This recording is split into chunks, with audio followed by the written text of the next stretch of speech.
5 megabits a second. So, you know, you can see from my upload, there's a little spike there. It definitely wanted to give me more, but it's having a lot of issues with a VPN. And that's really what I ran into originally here when I did the testing for making this video, is I was running into a lot of different testing issues. So right now I'm on the Visible Wireless iPhone. Let me go ahead and try to connect, and let's just try it directly from the Visible iPhone here. So we are connected with the Hotspot Shield. Let's go ahead, and I'm going to do one speed test on here, and it's trying to find the server. Let's go ahead and do the test. The ping 172, and you can tell,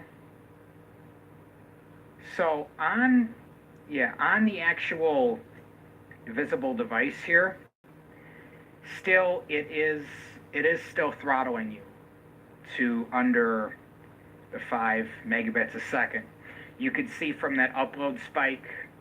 Yeah, unfortunately, guys, for my initial testing here, and I've tested this on multiple different devices here, my laptop, my iPhone 10, and my iPhone SE here, that the VPN does not bypass the 5 megabit a second cap. So, guys, that's going to go ahead and do it for today's video. If you guys happen to enjoy this video, don't forget to give it a thumbs up. If you guys didn't enjoy this video, you can go ahead and give it a thumbs down, whichever you feel is best. And maybe you're watching me, maybe you were searching for Visible Wireless, or this video was just suggested to you, and you're watching me and you're like, you know what, I like this guy. I encourage you to go ahead and check out the rest of my channel.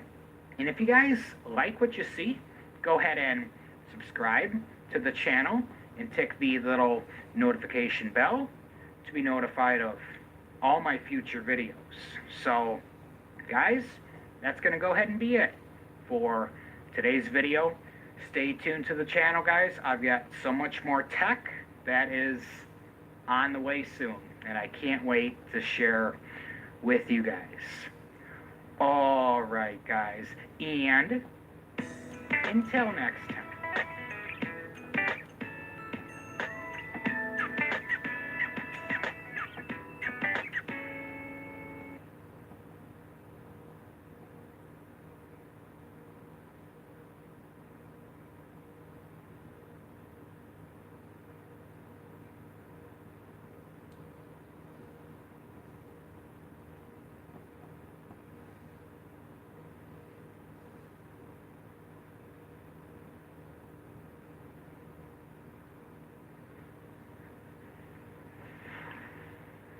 My thoughts on Verizon prepaid, is it worth it in 2018?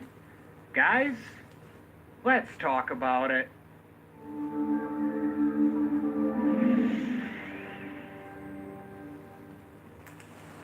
Hey there, guys, welcome back to another episode on Eddie Blotnicki III.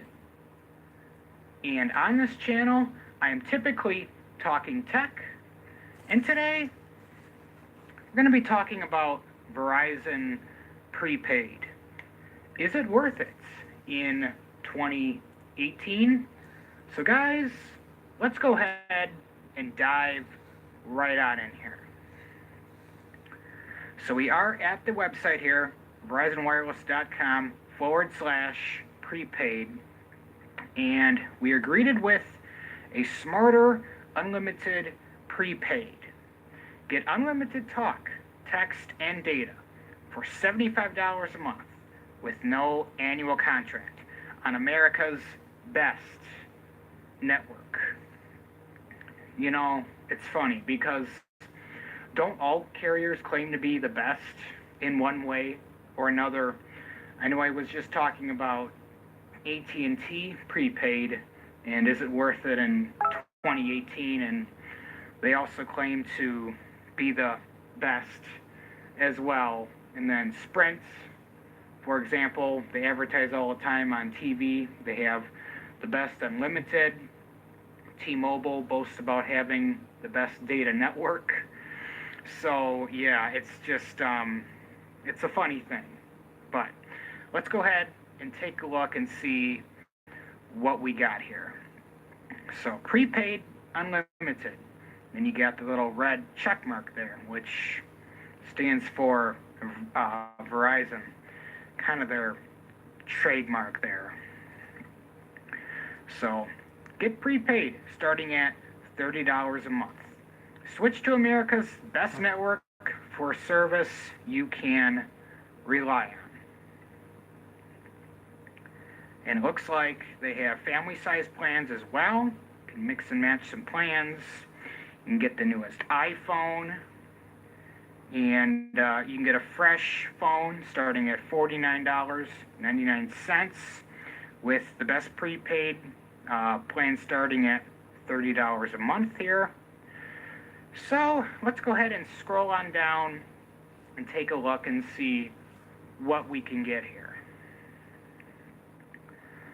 Alright, so what we can do is we can mix and match plans, and you can save when you add lines 2 through 5. A smarter prepaid, family sized. Everyone gets unlimited US talk and text. Let's see what the details are. Unlimited talks and text within the US. Carry over data with one-time payments. Unused data will carry over to the next month up to your data plan allowance. It does not apply to $75 plan. Okay, so it looks like you can carry over your data to the next month here with the prepaid plans here. Unlimited unlimited text to over 200 international destinations. Guys, always keeping it real on the channel here. So we're not going to click for the list because I'm not going to read all of them here. It's not a necessary thing. I will leave a link to everything that I talk about in the description, so you guys can go ahead and check it out if you're interested in that.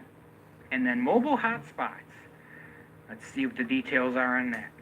Mobile hotspot / tethering speeds up to 600 kbps. So 600 kilobytes. Only applies to the $75.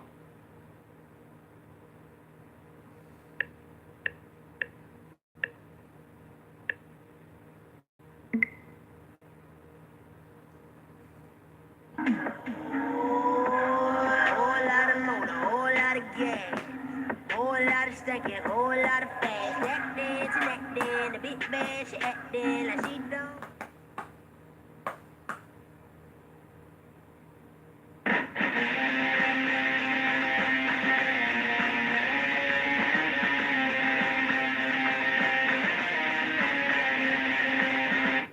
How's it going? It's Chad Calhagen. In this video, I'm going to share with you a really interesting experience that my wife and I both had recently with Verizon Wireless. Now, about 6 months or so ago, we both ported our 2 main phone lines over to Verizon Wireless postpaid because of one specific phone that I had heard about. Now, this phone was a Verizon exclusive device called the Asus Zenfone V. Now, they had it available for $240, which added up to a very humble payment of only $10 a month over the course of 24 months with 0 interest, because our credit score had allowed us to take advantage of that particular offer. This phone basically had 2016 flagship specs for only a quarter of the price that they would have costed back then because they were now, outdated technology. Um, in addition to that, the rear camera had a really impressive sensor that could take some really very nice looking photos that were absolutely incredible for the price. Um, and that was the main selling point for me. If you're interested in the full specifications of this device, they're really easy to find if you search for them, so I'm not going to waste time getting into all of that, but just literally search for the Asus Zenfone V. You'll find everything that you are interested in. Well, basically, on paper, this phone looked way, way too good to be true, and in the end, that proved to actually be the case, unfortunately.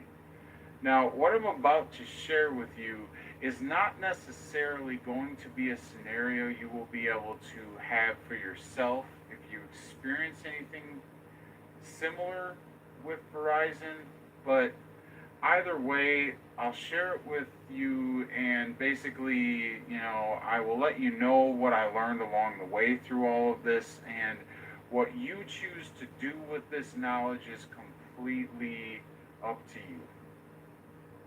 So basically, we went for the phones. We both got the Asus Zenfone V, and initially we had thought that we had in fact stumbled onto the deal of the century. We just figured, hey, these phones are exclusive to Verizon.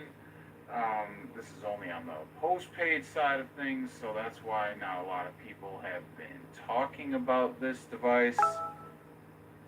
This is awesome. I'm so glad that we found out about this. Now, Verizon gives you 14 days to try out your brand new phone. And if you change your mind and are willing to pay some penalty fees, you can just return your device and just simply get something else. Simple as that. There's no catch. That's it. You basically you pay a restocking fee, which really isn't that bad and not really that big of a surprise. And then also another activation fee on the new device that you pick out as well. Now, for postpaid, this really isn't shocking. That's just kind of par for the course.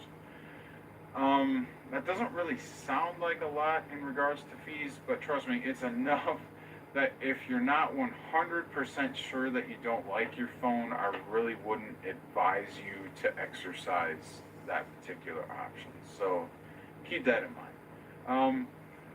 While being a postpaid customer with Verizon does afford you some fairly decent customer service, you will pay more for it, and there's just really no way around it. I mean, Verizon has excellent signal reception and pretty good customer service. They're aware of it. They charge you for it. That's that. So moving on, not too long after our return period had of course come and gone, we started noticing some really strange things about our phones. First of all, when the Zenfone V had been connected to Wi-Fi and then it suddenly lost its connection, in a lot of cases it would cause it to lose its cellular connection as well. Just totally disappear. Now, this doesn't really seem like that big of a deal, but it quite literally means that your phone will act like you're just in no man's land and you just have no signal reception whatsoever. The only way to reset this is to just literally restart your phone. Now, this is just a huge pain in the ass, because you could go into a store, connect to Wi-Fi to conserve your data, come back out, all of a sudden you've got nothing. So you got to restart your phone, just totally just drop everything and take care of that. And it's just like, why? And I did some research sifted through a lot of message board posts and reviews for customers who have purchased this phone, and sure enough, evidently this is one of the top complaints that most people seem to have with the Zenfone V. And even though ASUS has released an update for the phone, even since we've owned it, the problem has still persisted. So it's absolutely ridiculous. They are well aware of the problem, and yet nothing has been done to fix it. Absolutely unacceptable. Now, honestly, this is also just the tip of the iceberg, because my phone also experienced premature screen burn after only just a few days. Now, luckily for that, I was able to exchange it for a brand new device because it was within my first 14-day return period.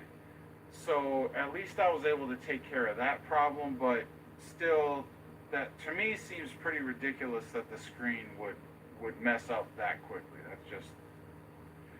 That's just not at all cool. Furthermore, my wife's phone had all kinds of really, really messed up stuff going on with it. The most obnoxious thing was the fact that the SD card would constantly say that it couldn't be read. It would just fail.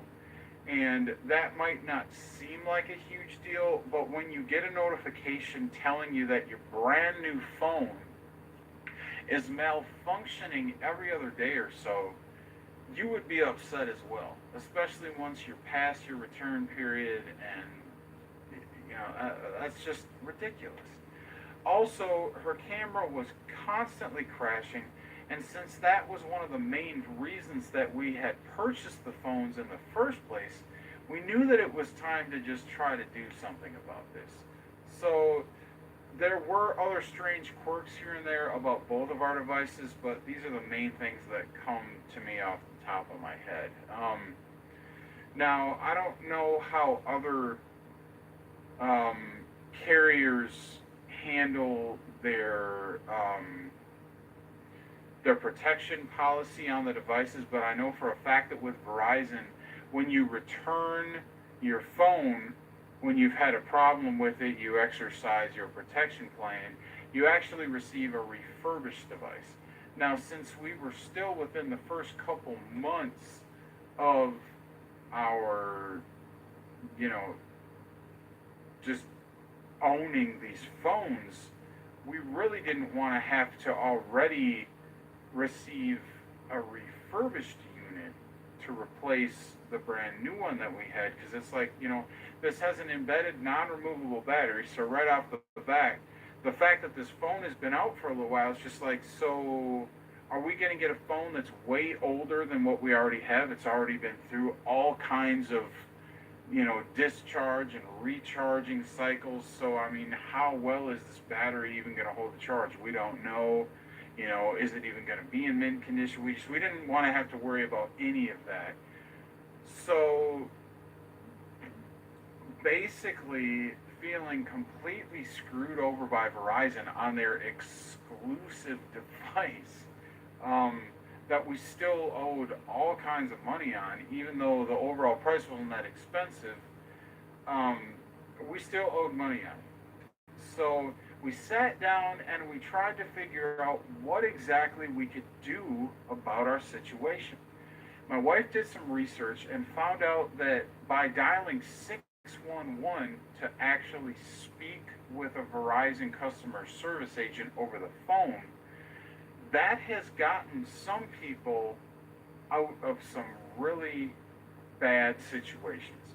Now, I personally found this kind of interesting because that means that either chatting with someone online or sending Verizon an email or a message through social media will not be able to get you as much help as speaking directly to someone over the phone.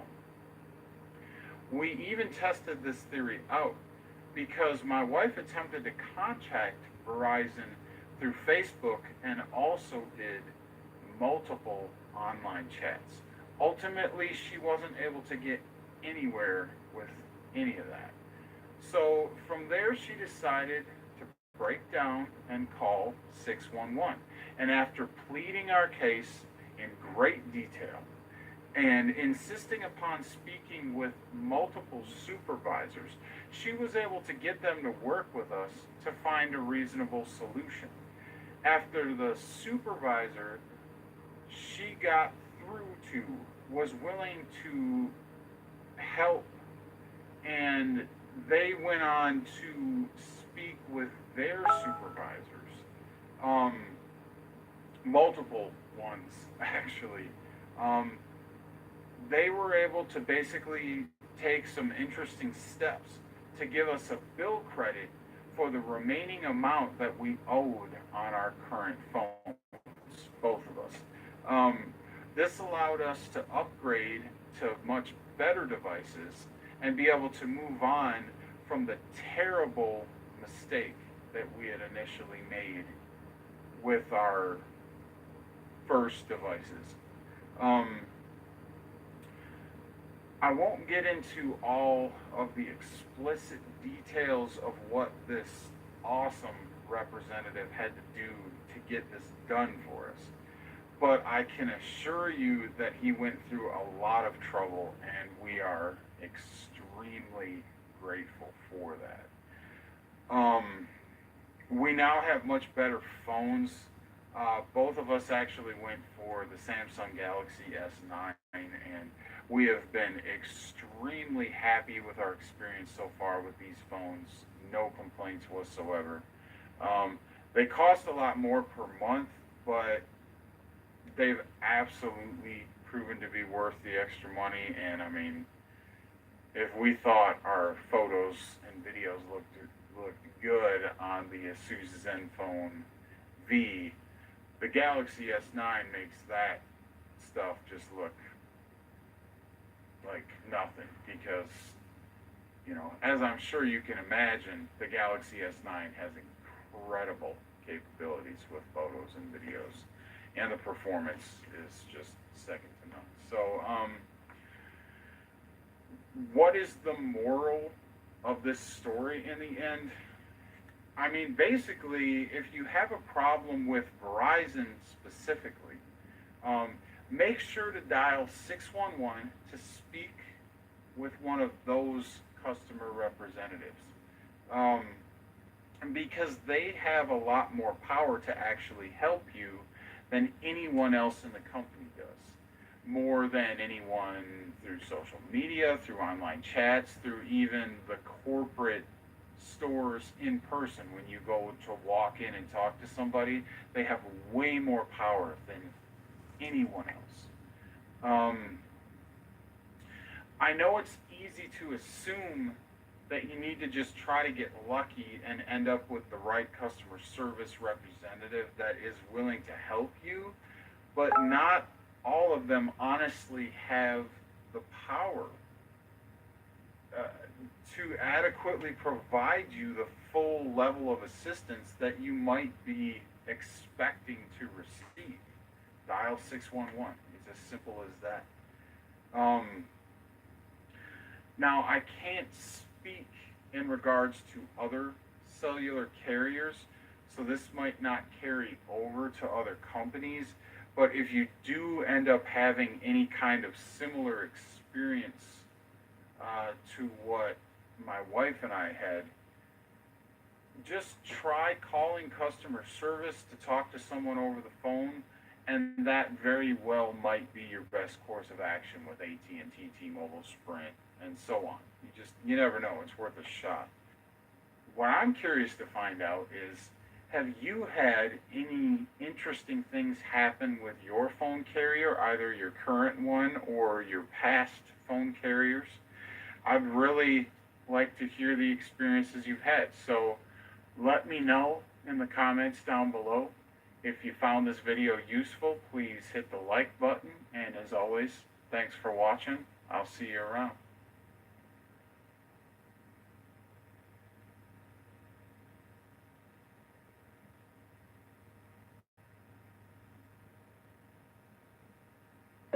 Listen carefully. This is important. It's a warning, in fact. It's something that will impact how you live your life. Never fly first class. It ruins flying in coach forever. And never take Joe Manganiello. He ruins men forever. Never get a king-size bed. Never get a walk-in closet. Never upgrade to 3-ply. Never. Never sit courtside. Never take a shortcut to the Emmys. Never add bacon. And most importantly, never get Hulu. Never, ever get Hulu. With tons of shows and movies, exclusive originals, plus live TV for sports. Sports! It'll ruin TV for you forever. Forever. Trust me, just don't get Hulu. You've been warned.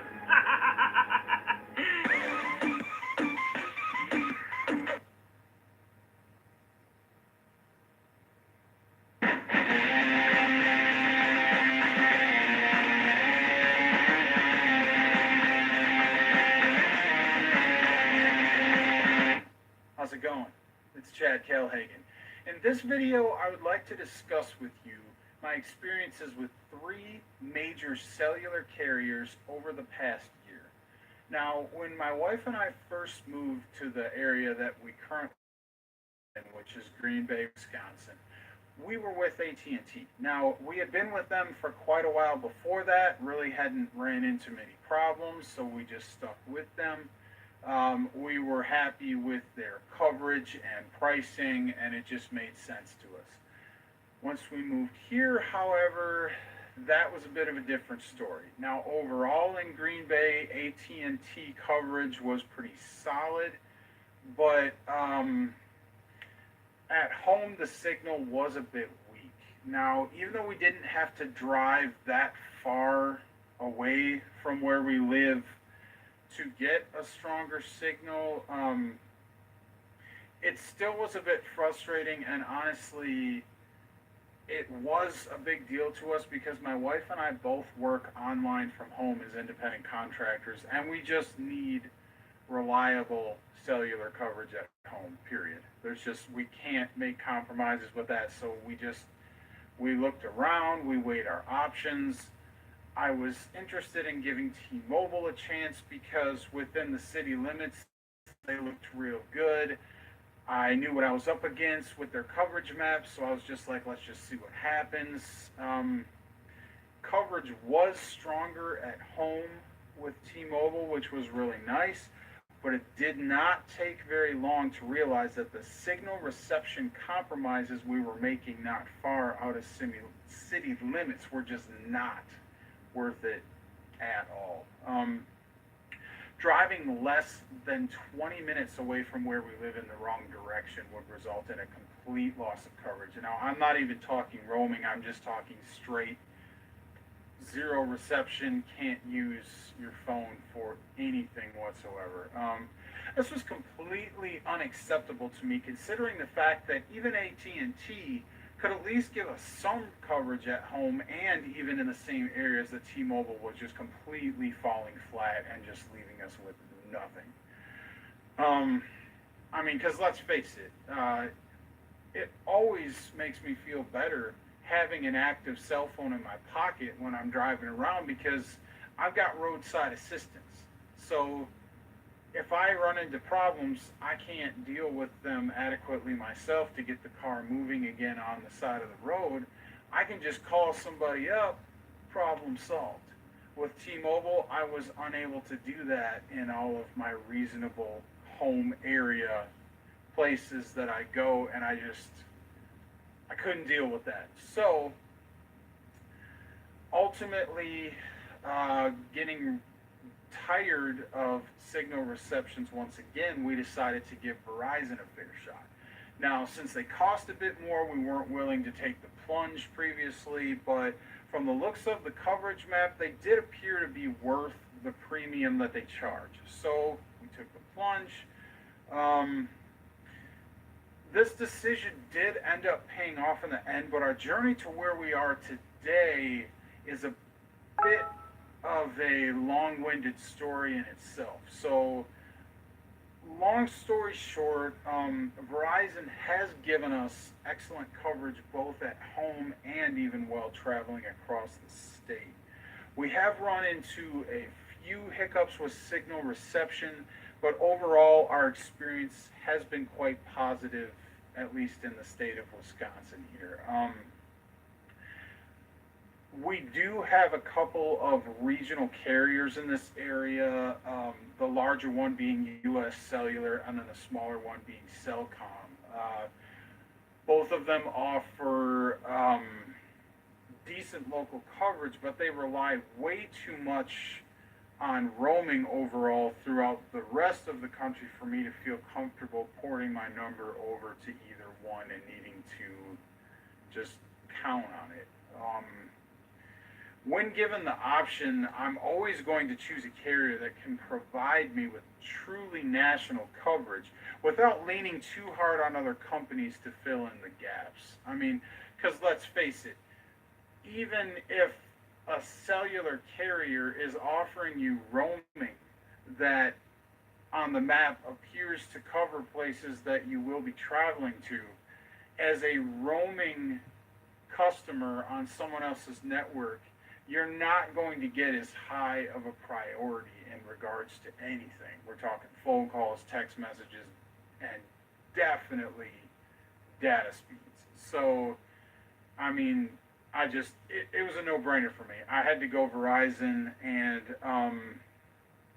that's just the way it is. Now, would they be my first choice amongst all the other carriers if coverage was virtually the same in my area? Not really. I mean, they are a bit expensive. Even though I'm currently on an unlimited data plan, I would prefer some more flexible options on the other data plans under the unlimited tier that maybe were offering a bit more data, but it is what it is. I mean, overall, at least I have reliable coverage, and I know that I can use my phone when I need it. So, what can you do? What I'm interested in, though, is because coverage is not at all standard across the board, just because Verizon is the king in my area for my personal needs, that's not necessarily guaranteed to be the absolute solution for you where you live. So I'm curious to find out, who are you currently with? What has your experience with them been like? And also, who did you try out before you landed on your current carrier, and what was that experience like? Please share all of that with me in the comments down below, and I'd love to open up a dialogue on that. And like this video if you found it useful. Otherwise, subscribe to my channel for more videos about all kinds of stuff. And as always, thanks for watching. I'll see you around.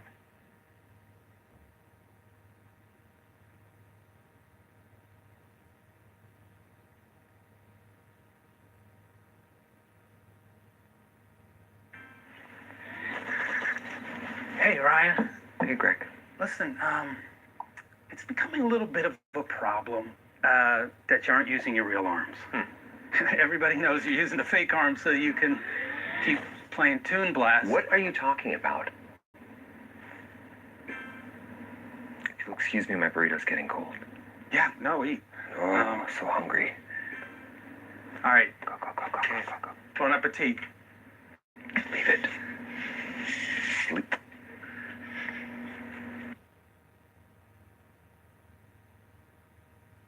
What is going on, guys? Welcome to Greggles TV. We're going to talk about the best unlimited data plans here in North America from the four major carriers, T-Mobile and Sprint, and Verizon and AT&T. Now, they're all different in terms of service and expectations and actually what they give you, and they're also different prices. So we'll talk about prices and then also what I think is the best service overall, price versus performance. So let's get into it. Okay, so Sprint was kind enough to break all the carriers down on their website. Now, a lot of these carriers have different types of unlimited plans. They'll have like 2 unlimited plans.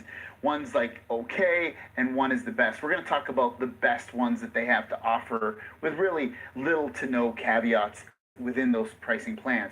Now, when we look at this, you'll see Sprint Unlimited plan, which they are showing promotional pricing, meaning that these prices will only last until October 31st of 2018. These prices are amazing, but they're only good for basically about a year. And then they're showing Verizon's, AT&T's, and T-Mobile's, and those are just their normal prices. So at first, we'll talk about Sprint's promotional pricing, which again is amazing. But other than that, we'll go show what their real prices are versus the other carriers as well. So right off the bat, if you have one line, we'll talk about one line and 4 lines because most people are either doing one line or 4 lines. So if you go off with one line right off the bat, Sprint is going to be $50 per month. Second place for that is T-Mobile, which is $80, and that includes taxes. So that Sprint's does not include taxes. So Sprint's will probably be maybe $60 a month, which brings it a little bit closer to T-Mobile's one line plan. And then you also have AT&T at $90 and then Verizon at $85. Now, what do you get with those unlimited plans? Now, if you look at the data allowance, they're all unlimited, but there's a couple of things that they hold back on. So first off, with Sprint, you get unlimited video and high definition up to 1080p, streaming gaming 8 megabytes per second, and streaming music 1.5 megabytes per second. So even though this is one of their better unlimited data plans, they're still holding back on some of that stuff there. And then high-speed data for most everything else is just completely unlimited with no throttling. Next up, we got Verizon. Now, Verizon gives you unlimited video, 720p video. So any videos that you watch are going to be throttled to 720p. And then if you have a tablet on this plan, it's going to be 1080p throttled. And then unlimited high-speed data for everything else. So they're giving you a little bit more high-speed data versus with less throttling than what Sprint gives you. AT&T has unlimited video at standard definition, typically 480p by default, but high definition streaming can be toggled on, meaning they have this thing called Stream Saver. All you got to do is go into the settings for each line and just turn that off. I have it turned off on all mine. I think it's stupid, and I'm paying for high speed unlimited data, so don't throttle me. And then again, unlimited high speed data for everything else. And then when you get lastly to T-Mobile, T-Mobile gives you unlimited video at 480p by default, but high definition streaming can be toggled on, same as what you get with AT&T, and then you get unlimited high speed data for everything else. So just based off, if we're not talking about price anymore, if we're talking specifically about the data that you're getting, you'd probably have to go with the best data you're getting is from AT&T and T-Mobile out of the 4 carriers because they're not throttling you so much versus what Verizon does with video, and then Sprint is definitely the worst with what they're throttling you at because they're throttling you with video at 1080p, with streaming gaming at 8 megabytes per second, and streaming music to 1.5 megabytes per second. Now, when we get to the mobile hotspot, they all more or less give you the same 10 gigabytes of high-speed unlimited data plan. Verizon will give you 15, so they give you a little bit more, but the 3 carriers do give you, Sprint, AT&T, T-Mobile, all give you 10 gigabytes, and then like I said, Verizon give you 15 gigabytes, and then beyond that, if you go over those limits, Sprint will throttle you down to 2G speeds, which is basically not useful at all. We really won't be able to use much at it.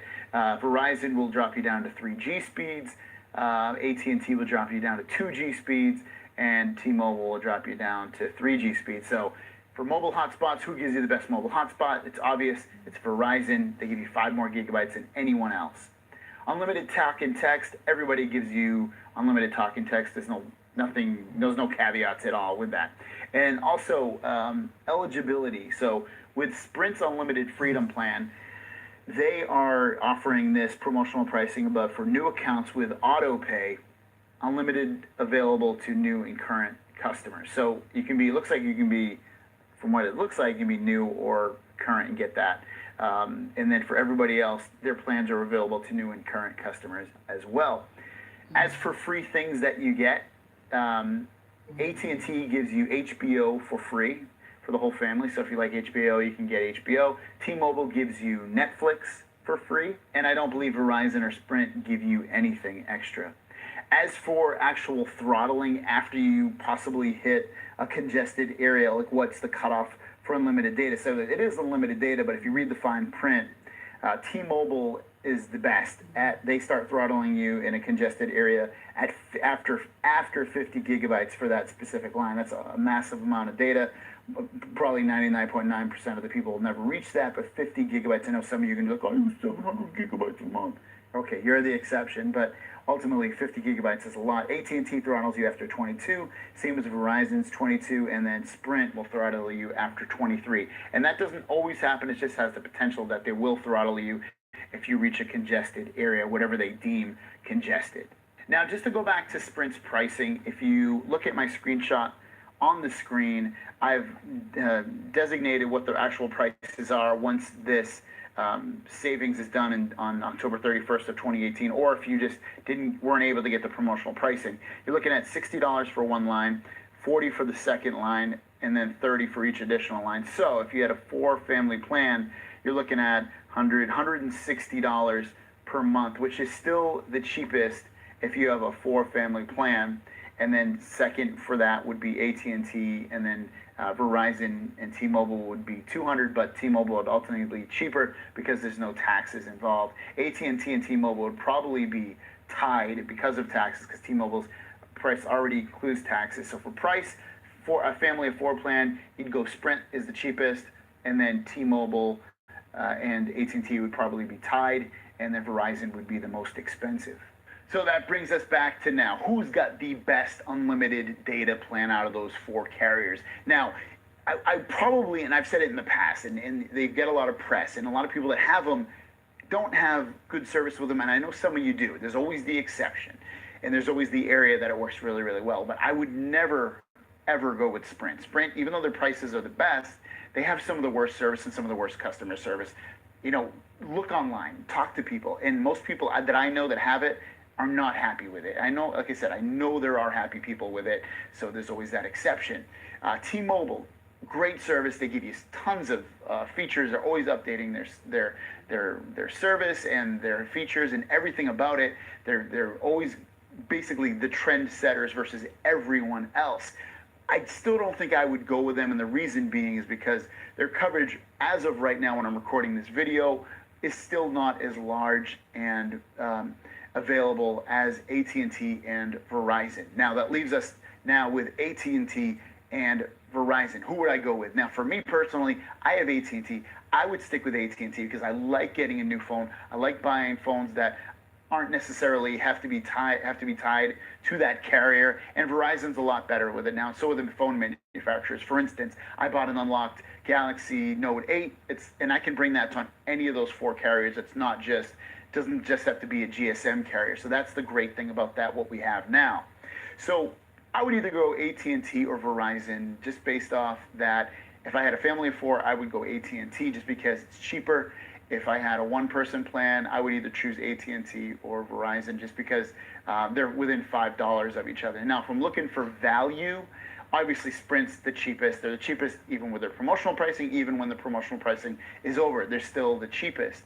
And other than that, if I was choosing between for value, if I would choose either Verizon or T-Mobile, I would go T-Mobile just because, again, T-Mobile is a GSM carrier. Unlocked phones always work with them, and it doesn't have to be a big name phone like a Samsung or an Apple just to be able to work with that. I can get a Chinese branded phone, bring it over to T-Mobile, and it will work. You can't do the same thing with Sprint so much. So that's my thoughts, guys. Let me know in the comments down below who you think has the best value versus service with what you get for your carrier. And also let me know which carrier you have. I'll be curious to know down below. Thanks for watching, guys, and I'll see you down the road. Peace!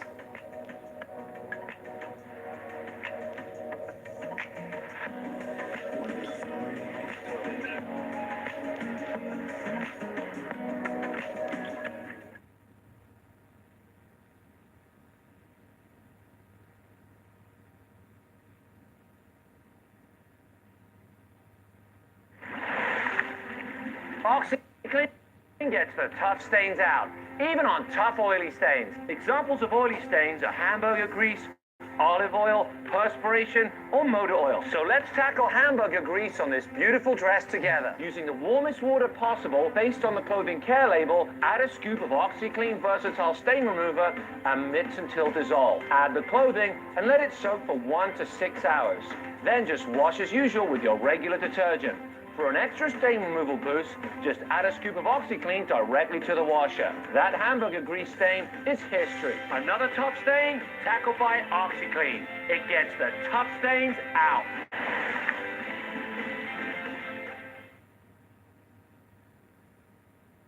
What's going on, everyone? John Brittinger from Techno Buffalo. I wanted to tell you guys a bit of a story. When we review devices here at Techno Buffalo, we review them on the carrier that they come with. So if it's an AT&T device, we'll test on AT&T, Verizon, T-Mobile, Sprint, and all the rest.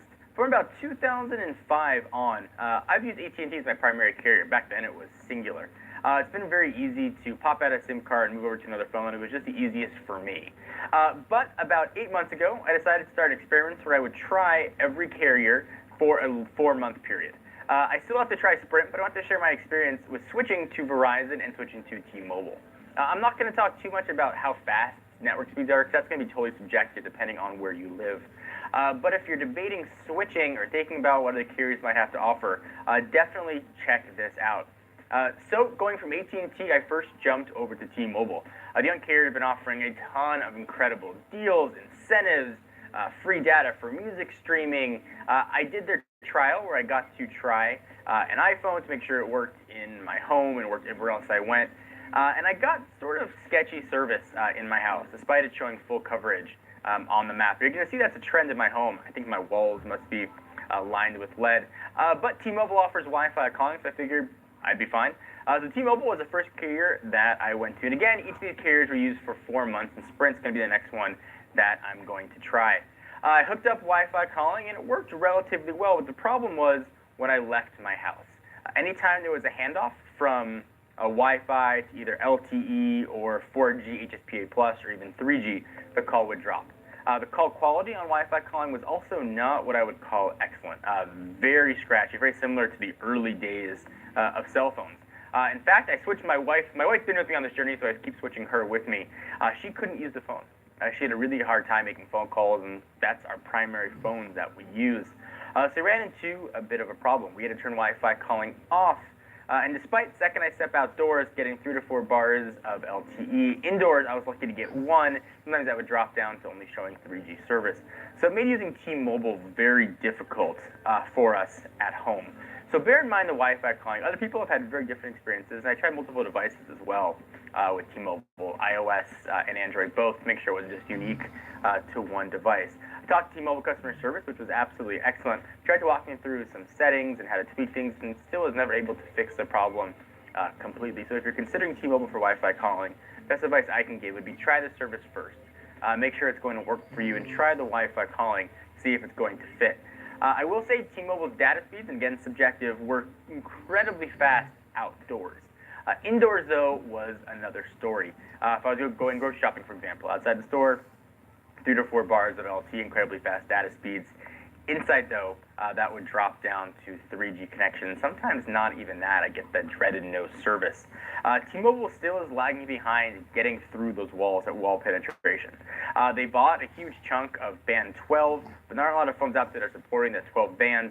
Hopefully the next few months we'll start seeing more phones support it, and that wall penetration issue should be something of the past. I think that's why T-Mobile is really pushing the Wi-Fi calling, but for us, that did not work. However, having said that, when I was getting a strong LTE service, their VoLTE, which is voice over LTE, was absolutely incredible. It sounded really good, and it's hard to describe what something sounds like, but you can audibly hear that it sounds different than a normal call.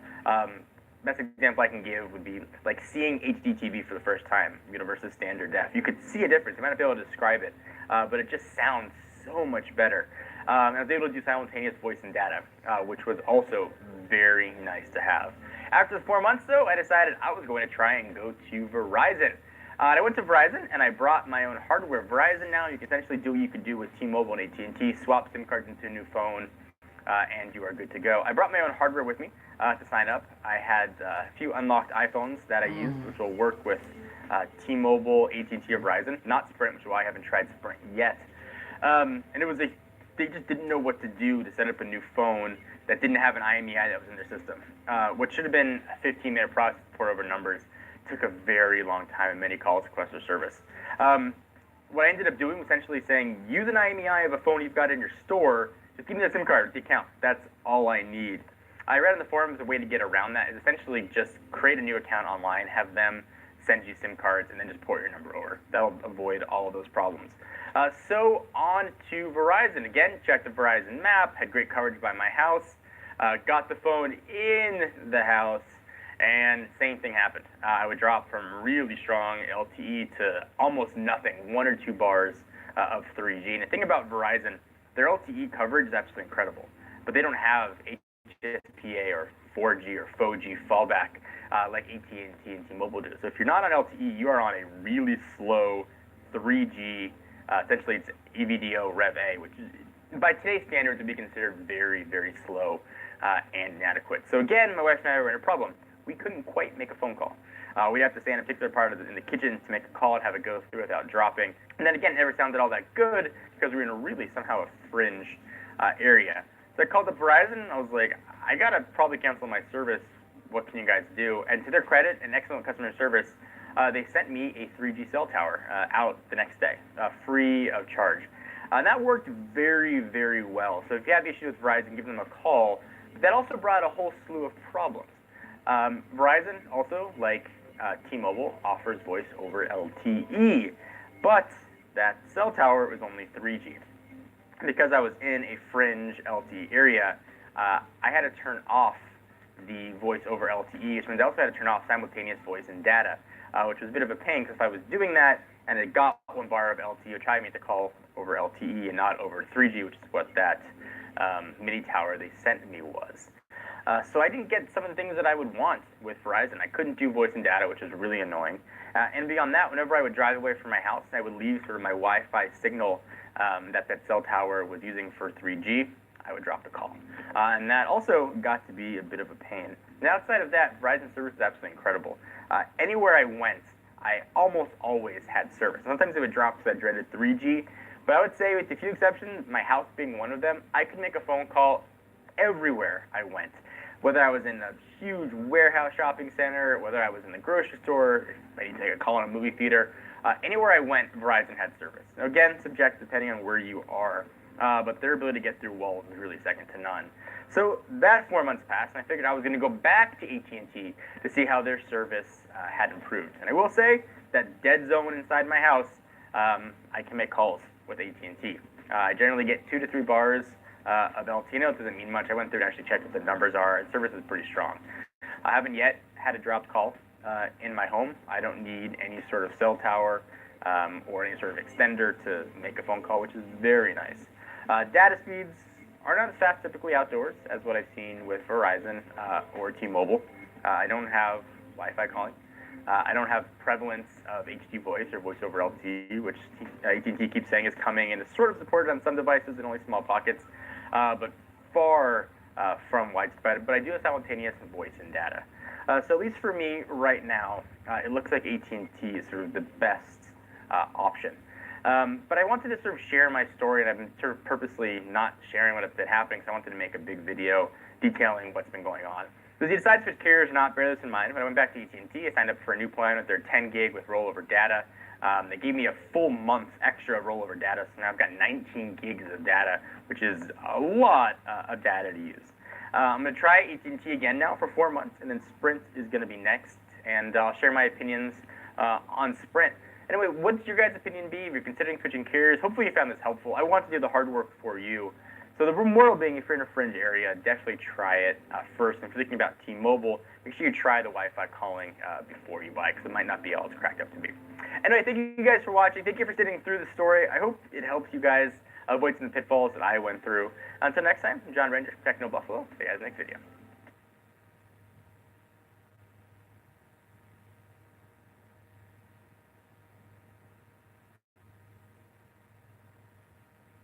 This return of Rettinger's Riffs is sponsored by University of Phoenix. I'm actually going back to school to try and learn how to make my company, my family, and just general internet usage experience safer. University of Phoenix waived all fees for the course I'm taking, and if you want to learn more, be sure to stay tuned to the end of the video. There's not much allegiance when it comes to cell carriers. Carriers are offering crazy promotions. It seems like we're only a few months away from T-Mobile offering to pay your mortgage if you switch. There's a lot of temptation to find a better deal and find better service. And I want to talk about my carrier experience because I've actually switched carriers 3 times over the past like 12, 13-ish months, and I've tried all 4 carriers. It was an odyssey to finally find a situation that worked. We used to have a show on Techno Buffalo called Rettinger's Riffs where I just got to talk about some experiences that going on. So I thought this would be a good time to bring it back. And the caveats here, cell service is going to vary depending on where you live. But I would wager you won't have it as bad as I did because I got 0 cell service. So if you get like 1 bar, or if you're using an old version of iOS, 1 ball of service, you're already better off than I was. So I'm telling a story about how I came to where I'm at and my odyssey of horrible customer service and things I learned about each carrier.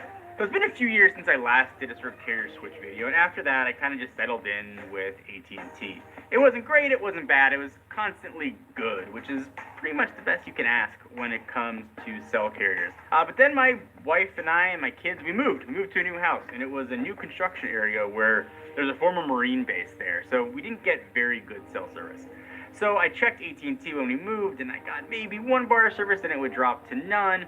So I just tried to use Wi-Fi calling. I thought that would be enough. And my Wi-Fi calling experience was really, really inconsistent. It was dropping calls, there was echoes on both ends. If I left the house and like walked outside or drove away while I was still on a call, it would drop. It just didn't give a reliable cell experience, especially on my cell phone. It's my primary phone. So being a Techno Buffalo, I had the privilege of being able to test all cell carriers. So I brought home a Verizon SIM card, a T-Mobile SIM card, a Sprint SIM card, and the only one that worked that gave me consistent service was Verizon. So that made life pretty easy. I decided to switch to Verizon. And for the better part of 4 months, it worked. I didn't get the best service. Sometimes it dropped calls, but it was fine. I was able to use my phone, which is what mattered. But again, I was in a new construction area and houses got built behind me, and I guess the service was so weak that when those houses went up, my cell service went away with Verizon. I was bummed, and I didn't really want to change carriers again because it's kind of a hassle to go through. So I reached out to Verizon customer service on Twitter, and I was like, hey, here's what's going on. Can you help me? So I asked if they had any sort of cell extender, you know, those little towers you can plug into your router, and it'll sort of blanket your house, your area with some sort of cell service. And they said, yes, they do. And I was like, awesome. Please send me one. They're like, no problem. That'll be $250, and it's going to be 3G.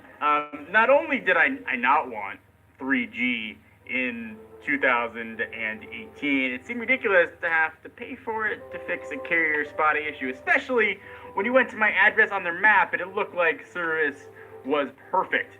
So I reached out to T-Mobile and I was like, here's my problem, can you solve it? And they're like, yes, actually, we have a 4G LTE cell tower you plug into your router. It will blanket your house in LTE, which sounded awesome. I said, how much is it? They're like, it's free, just a $25 deposit. Like, great.